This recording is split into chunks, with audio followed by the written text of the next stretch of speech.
కాసేపట్లో తెలంగాణ కేబినెట్ సమావేశం జరగనుంది. సచివాలయం బయట తొలిసారిగా రేవంత్ రెడ్డి మంత్రివర్గం భేటీ కాబోతోంది. ఈసారి మేడారంలో వరదేవతలు సమ్మక్క సార్లమ్మల సాక్షిగా భేటీ అవుతోంది మంత్రివర్గం.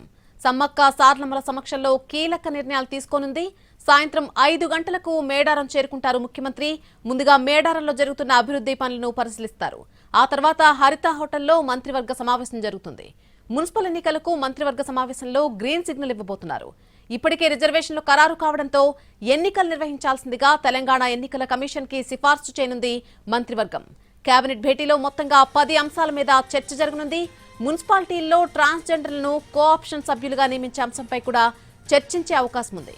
మొత్తానికి సచివాలయంలో జరగాల్సిన తెలంగాణ కేబినెట్ సమావేశం తొలిసారిగా వనదేవతల సమక్షంలో జరుగుతోంది.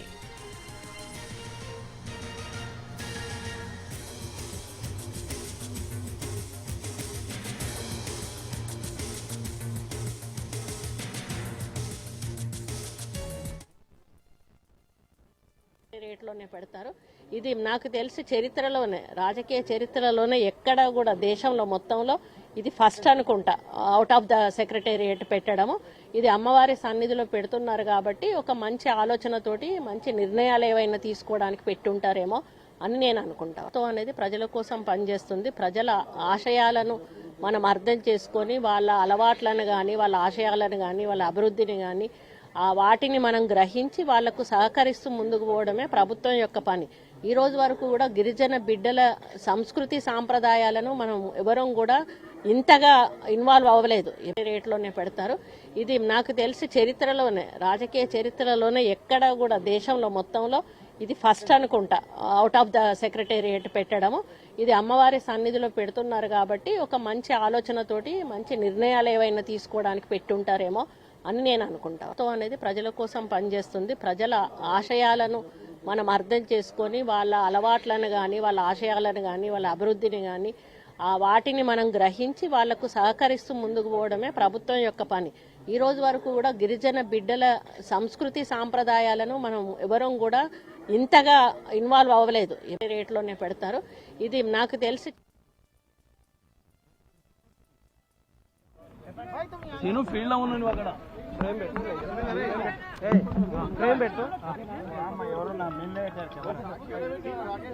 హలో అన్నా,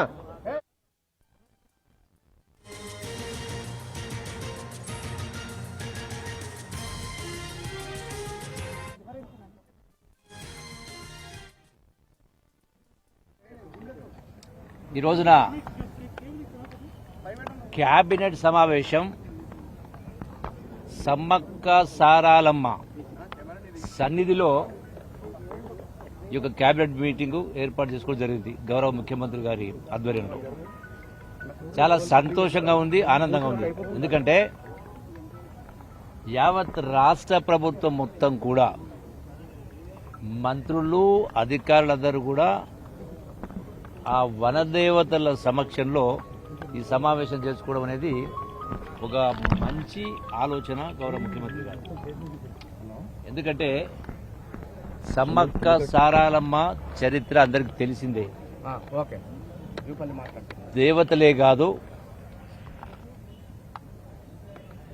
పౌరుషానికి ప్రతీక. ఆనాటి కాకతీయ రాజుల పరిపాలనలో ఆనాడు గిరిజనుల పైన మోయరానటువంటి పన్నులు విధించిన సందర్భంలో, రకరకాల అన్యాయాలు జరుగుతున్న సందర్భంలో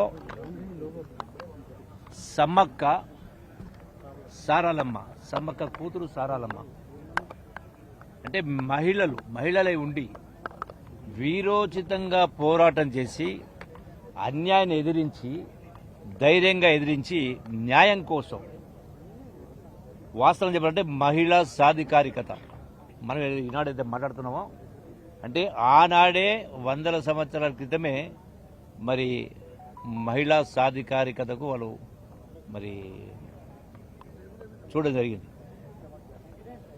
అంటే ఇటువంటి వీర నారీల సమక్షంలో, వనదేవతల సమక్షంలో రాష్ట్ర ప్రభుత్వం వాళ్ళను స్ఫూర్తిగా తీసుకొని, సమ్మక్క సారాలమ్మను స్ఫూర్తిగా తీసుకొని వాళ్ళ యొక్క ఆలోచన విధానం న్యాయం, సమన్యాయం, ప్రజా సమస్యల పరిష్కారం పట్ల చిత్తశుద్ధితో ముందుకు వెళ్తున్న సందర్భంలో వాళ్లను ఆదర్శంగా తీసుకున్నందుకే ఈనాడు ఇక్కడ ఈ మీటింగ్ పెట్టినామంటే డెఫినెట్గా ఇది ఒక మంచి సందర్భం.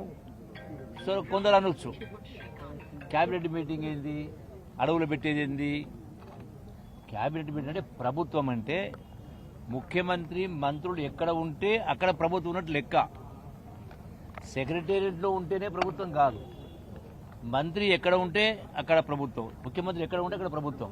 సో ప్రభుత్వం మొత్తం కూడా ఇలా ఆదివాసీల ప్రాంతం, గిరిజనుల ప్రాంతానికి ఇక్కడికి వచ్చి వాళ్ళ సమక్షంలో చేస్తూ ఉంటే ఖచ్చితంగా ఈ యొక్క సమ్మక్క సారాలమ్మను స్ఫూర్తిగా చేస్తున్నప్పుడు గిరిజనులు కూడా సంతోషిస్తారు. వాళ్ళ యొక్క కష్టసుఖాలని కూడా ప్రత్యక్షంగా చూస్తూ ఉన్నాం ఇంత దూరం వచ్చి, అడవులోకి వచ్చి. కాబట్టి 2 సంవత్సరాల కాలం పూర్తి చేసుకున్న సందర్భంలో ఈనాడు ఈ క్యాబినెట్ పెట్టుకోవడం జరిగింది.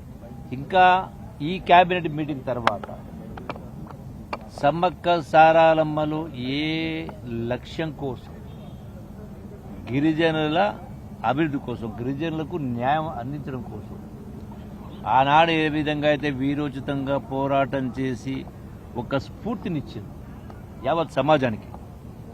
మరి ఈనాడు వాళ్ళు వ్యక్తులు కాదు, ఆనాడే మహిళా శక్తులు. మరి యావత్ ఇలా ఏషియాలోనే అంటే ఆసియా ఖండంలోనే అత్యంత గొప్ప వైభవంగా నిర్వహించుకుంటున్నటువంటి ఈ సమ్మక్క సారలమ్మ జాతర. సారాలమ్మ ఆనాటి యుద్ధంలో వీరమరణం పొందింది. సమ్మక్క ఆనాడు అడవుల్లోకి వెళ్ళిన తర్వాత చనిపోలేదు, ఆమె అదృశ్యమైందని, మా గిరిజనులకు ఒక దేవతగా, మా గిరిజనులను కాపాడేందుకోసమే ఒక దేవతగా మారిందని ఇలా యావత్ గిరిజనులు మొత్తం కూడా విశ్వసిస్తూ ఉన్నారు. మరి వాస్తవం కూడా ఇప్పటికి కూడా ఆరాధ్య దైవంగా భావిస్తూ ఉన్నారు. మరి లక్షలాది మంది, నేను కూడా ఇక్కడంటే నాకు చాలా సంతోషం ఉంది. టూరిజం మంత్రిగా, కల్చరల్ మినిస్టర్గా మరి ఈ టూరిజంను, ఈ యొక్క సమ్మక్క సారాలమ్మ ప్రాంతం, ఈ పరిసర ప్రాంతాల్లో టూరిజంను కూడా పెద్ద ఎత్తున అభివృద్ధి చేయడానికి నాకు కూడా సమ్మక్క సారాలమ్మ స్ఫూర్తి ఇచ్చేట్టు లెక్క స్వయంగా చూస్తాను కాబట్టి. సో మంచి కార్యక్రమం. దీని తర్వాత కూడా ఇంకా మంచి జరగాలని రాష్ట్ర ప్రభుత్వం ఇంకా యొక్క సమ్మక్క సారాలమ్మ సంబంధించి ఇంకా స్ఫూర్తితో పనిచేయాలని, వాళ్ళని స్ఫూర్తిగా తీసుకుని పని చేయాలని ఆశిస్తూ క్యాబినెట్ లో ఏం చర్చించవచ్చు? మీకు అందరికి తెలుసు కదా, క్యాబినెట్ లో ఏం మాట్లాడే ముందే చెప్తే అది క్యాబినెట్ ఏంటవుతుంది. క్యాబినెట్ అంశాలు బయట ప్రస్తావించకూడదని మేము ప్రమాణం చేసినప్పుడే చెప్పినాం. మరి ఆ ప్రమాణాన్ని మేము ఇవాళ ఎట్లా అమలు చేస్తాం? ప్రకటించారు. అది ఏదున్నా కూడా క్యాబినెట్ అంశాలు ఏమున్నా కూడా చర్చించడానికి వీలు కాదు, చర్చించకూడదు. సమ్మక్క సారాలమ్మ సన్నిధిలో ఉండి కూడా మనం మాట నిలవకపోతే